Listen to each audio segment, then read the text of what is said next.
Ассалаумағалейкум қазақ бауырларым. Бүгінгі видеода біз Сасуке Казакты, яғни Мейіржан деген ютуберге пранк ұстаймыз. Біз оған қалай пранк ұстаймыз? Яғни біз Сасуке Казактың бір видеосын ұрлап көреміз. Ол видеосы міне.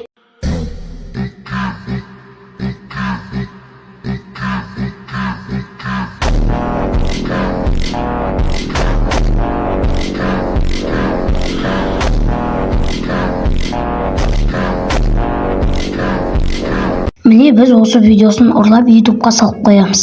Біраз уақыттан кейін. Сафа, анандай болмады. Мен не алып каналымда видеоны оңдап не ұялмайсың ба? Сенікіне сөйттің ба? Қазір сенің каналыңа кіремін де басқа видеоны ұрлап кетемін, алып.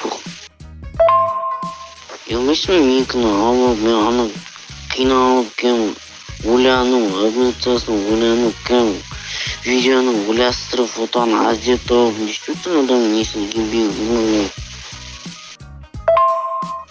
Вообще шешенің тездетіп, ана видеоны үшті менікі.